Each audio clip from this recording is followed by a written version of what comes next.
he was all sitting around Ezra Hoskins' grocery store talking about the war, and Cy Pettingill said, I see the Germans are shooting gas at that battle in Yerpes, and Lige Willett said, shucks, that ain't nothing.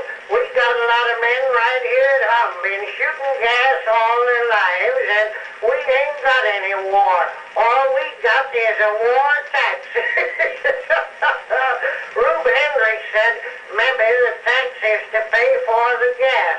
Joe Innes said out in Indiana, where he lived, they had natural gas, and Ezra Hoskins said he wondered if Joe wasn't a sample of it.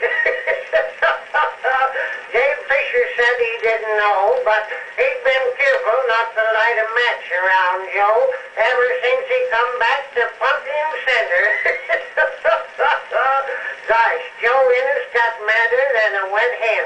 He got red in the face and swallowed his tobacco and come mighty nigh choking on it, while after Joe had drunk about 3 gourds full of well water, he said, you old mossbacks been here all your lives trying to get rich on a lot of ground so poor you have to fertilize it to make brick.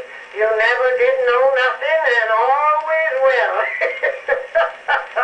Then he kicked over the nail keg he was sitting on and went home. Jim Lawson said, talking about the war, they ain't doing things as I'd do it. And Abe Crosby said, Jim, you put me in mind of a fella who enlisted in the Army. He could march 50 miles a day and was a good shot, but he couldn't keep step. And every time they were drilling, he would get 'em out of step. They thought he was doing it on purpose, so they put him in the guardhouse for it. The colonel come along and said, well, what you doing in there, Eben? And Ebe said, they was out doing that fool drilling, and they was all out of step except me, and they locked me up. That's what's the matter with you, Jim. The world is all out of step except you. While for a spell it was so quiet you could hear your hair blow.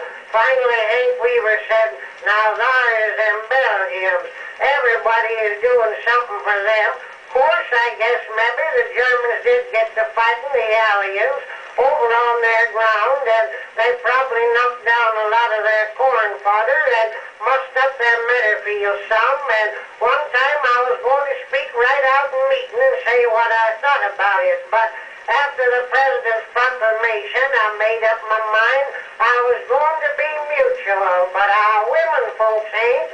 Here I am going around with my pants held up with a 10-penny nail and a clothespin and a flag of truce fluttering from the rear while my wife and gals is sewing for Belgium. I made up a song about it. I'll sit down the melody and see if I can sing it to you. All the folks at our house are busy as can be, sewing for them Belgians whatever cross the sea. I've got nothing left to wear, not much between me and the air. If I grumble, they don't care. Gosh, I wish I was a Belgian. Gosh, I wish I was a Belgian. I'd have lots of things to wear. Gosh, I wish I was a Belgian. People sewing for me everywhere. With all those clothes and a brand new shirt, I'd be a regular gosh darn flirt. Gosh, I wish I was a Belgian. Deacon Witherspoon said he didn't know, but he guessed maybe if they heard that song that it'd either stop the war or start another one.